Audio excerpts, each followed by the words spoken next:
né? Acho que esse é o papel do comunicador nas organizações e na sua própria vida. Sim. Porque as coisas não se separam, né? Perfeito. Bom, a gente vai continuar em outro. A session inspired in some way. Bom, Fábio, sabe que o pessoal achou que aquele nosso final do vídeo foi de propósito, né? Que a gente encenou aquele olhar assim de incrédulos, mas não foi de propósito, né? Foi de pura incapacidade tecnológica de entender o que era, né? Nós tentamos dramatizar, mas a gente ficou com medo de cair, né? Falou o Neymar ali e tal, então a gente deu uma segurada, né? Na dramatização não deu certo a dramatização.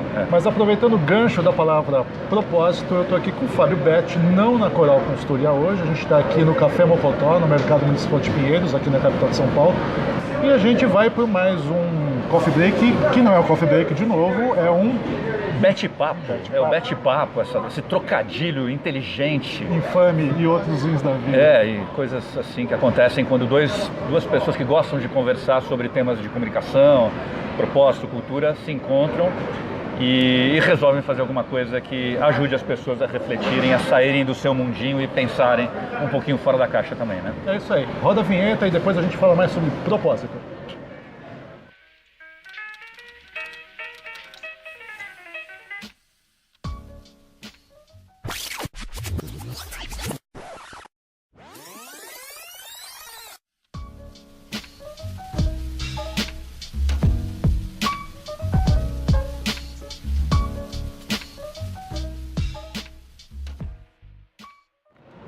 Falando de propósito, a gente estava conversando antes, você divide o propósito raiz e o propósito Nutella.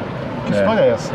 Acho que dá para, talvez, aproveitar esse meme, né, que a gente já viu muitas vezes nas redes sociais, às vezes ele vai e volta, né? Antes de falar de propósito Nutella e propósito raiz, acho que tem uma questão para ser refletida, que assim, na década de 90 a gente viveu o apogeu das empresas sustentáveis. Sim. E aí veio a expressão greenwash, né? Que muita empresa não era sustentável, mas fez uma lavagem cerebral com o uso de ferramentas de comunicação e marketing para colar sua imagem à sustentabilidade. Tinha até um personagem de desenho animado que era o Capitão Planeta, se eu não me engano, né? Você foi buscar longe essa história, né? O salvador do planeta, né? Isso. E acho que a gente viveu recentemente talvez um outro processo que eu chamaria de compliance wash. Todas as empresas com seus códigos de conduta, seus valores expressos nos seus sites, em tudo quanto é material de comunicação, e lá elas, a gente viu o que aconteceu, né? Incorrendo em crimes de corrupção, uma série de coisas que ficou muito mal para essas organizações. E acho que eu tenho receio de a gente estar vivendo uma outra era, que é o purpose wash, né? E aí acho que tem a ver com talvez as empresas que estão usando o propósito da mesma forma que na década de 90 usaram a questão da sustentabilidade e da mesma forma que agora, mais recentemente, usaram o compliance como uma ferramenta de marketing, como uma propaganda, melhor dizendo, né? Então eu divido realmente o propósito em Nutella e raiz. Nutella sendo esse propósito meio a embalagem pirotécnico, né? Prestidigitador, né? Uma coisa meio mágica, né? E é fácil reconhecer um propósito Nutella, né? Ele normalmente é teórico. Ele tem um slogan bonitinho, né? Olha que bonitinho, né? Tá bonitinho. E normalmente ele é meio lunático, né? Vamos salvar o planeta, vamos fazer uma coisa. Ou seja, a promessa dele é impossível. E você não vê ele acontecendo na organização. Né? Mas está lá na parede, no quadro do bonito, né? Numa campanha publicitária, etc. Eu acho que o propósito de raiz, não necessariamente ele tem um slogan bonitinho, né? Você vê, por exemplo, o Google, né? Que revela que o seu propósito é organizar a informação do mundo de uma maneira acessível e útil para as pessoas. Uau, não está bonito, né, a descrição. Mas descrição é não tá exatamente aquilo que eles propõem. Você vê eles fazendo isso. Né? Então, ele é um propósito que é prático, ele expressa no fazer da organização. E ele orienta bem, né? Ele é claro no sentido de mostrar a direção ali do que precisa ser feito, ao contrário daquilo que é lunático, que você não tem a menor ideia. Exatamente. Por onde começar, caminho trilhar e onde vai dar, né? Ele é um direcionador, porque se for ver, toda organização ela nasce para atender um propósito, para resolver um problema do mundo. É que ela vai crescendo, ela vai se distanciando disso. E ela começa a achar que o propósito dela é ganhar mais dinheiro. Quando esse dinheiro é o combustível para ela realmente se fortalecer como... Né, nos servir a esse propósito. Quando eu consigo me ver num propósito, eu estou falando de um propósito raiz, brincando com Nutella e raiz. Mas tem um lado perverso também do propósito, além desse de você trabalhar isso só de forma mercadológica, digamos assim. tem a questão da ditadura. Inspiracional, né? Mas tem a questão da ditadura também, que você estava conversando comigo antes, que hoje é um fato, né? Acho que tem uma pegada no mercado que é um propósito produtizado, né? É aquela coisa assim, você não tem um trabalho com propósito? Então vem cá que eu vou te ajudar a ter um trabalho com propósito, né? Acho bacana as pessoas serem ajudadas a se reconectar com o seu propósito naquele momento e tudo mais, mas eu não sei se todas as pessoas vão conseguir fazer isso. Nessa hora eu penso nos garis, por exemplo, naquela pessoa que está limpando o lixo, limpando as ruas, etc. Tal. Será que aquele é um trabalho com propósito para ela? Ou se ela tivesse uma outra alternativa, ela faria outra coisa? Ou a pessoa que trabalha na minha casa, né, que ajuda na limpeza, ajuda nos afazeres do dia a dia, que limpa o nosso banheiro, né? Será que se eu perguntar para ela assim, você tem um trabalho com propósito? Você não tem ainda? Né? Então eu gosto de talvez descer das tamancas, né? Ir para o mundo real também. Sim. Que é o seguinte, né? Talvez a pergunta mais potente para as pessoas não seja se você está executando um trabalho com um propósito, mas qual é o sentido do que você está fazendo? Porque essa é uma pergunta que qualquer um pode responder, né? Seja alguém que está trabalhando no Google e está lá organizando as informações do mundo, ou está limpando a rua. Ou limpando a rua, né? Porque faz tanto sentido para aquele outro, porque de alguma forma ele está sendo útil, né? Naquele espaço, colocando o talento dele ali de alguma forma a serviço. Como essa pessoa que está na rua também cuidando do nosso lixo, né? Talvez faça sentido para ela. Ela tem um emprego, ela tem um salário, né? Ela tem uma carteira assinada, que isso é importante, ela tem benefícios, etc. Tal, que ajuda de alguma forma ela a viver dignamente. Faz muito sentido. A pergunta do sentido, ela pode ser feita por qualquer um. A pergunta sobre o trabalho com propósito, ela acaba, eu acho que, sendo um privilégio para poucos ainda, né? Como é que você vê o profissional de RH no meio dessa discussão? Que dicas você daria para esse executivo para entender o propósito da empresa, para não cair nessa onda aí de algo mirabolante, de algo muito lunático, digamos assim? Ele tem um desafio, né? Porque ele é parte de um contexto que às vezes é muito poderoso em termos de comunicação, e talvez ele se saia convencido de que o propósito da empresa, mesmo sendo Nutella, é um propósito raiz, né?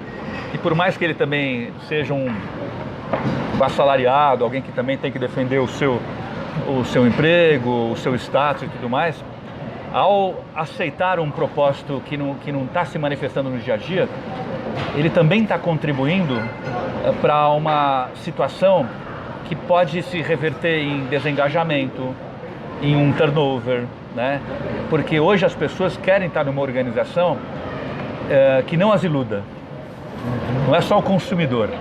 Sim. Né? Quando a gente transfere a questão do propósito para dentro da organização, e para o RH, que tem esse papel de grande articulador das relações humanas, quer dizer, ele não é o único responsável, ele é o grande articulador, o grande designer organizacional, como alguns dos nossos colegas falam, né? Se ele perceber que esse propósito, de alguma forma, não se manifesta no dia a dia, nas práticas, eu acho que ele nessa posição de consultor também, do comitê executivo, consultor do CEO e tudo mais, ele pode estabelecer uma conversa, né, com esse grupo, para ajudar esse grupo a entender isso e não se punir, se culpar por estar usando eventualmente de recursos de prestidigitação, como eu falei, de mágica, para criar uma narrativa fictícia, né?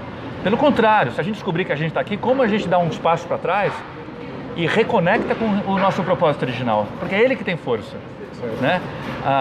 E qualquer propaganda bem feita de um propósito original, ela vai ter um resultado muito bom. Agora, uma propaganda super bem feita, ou a melhor propaganda do mundo, de um propósito que ele não acontece na prática, ela vai ser inócua a longo prazo. Até no começo você pode achar que aquilo está acontecendo, né? E tem vários casos na publicidade de pequenas narrativas ou mentirinhas que são contadas, né? A publicidade está cheia delas. E o consumidor, quando percebe isso, ele se sente lesado. Então, seja o consumidor ou o funcionário também, né? E hoje com as redes é muito fácil você estar espalhando isso, daí você acaba com a marca em questão de dias, né? É isso. Ou em questão de posts, né? Então, se tem um propósito ali, o profissional de RH ele é parte dessa organização, ele é uma boa escuta normalmente, né? Ele fica atento, ele tem uma capacidade de percepção, né, das relações muito intensa.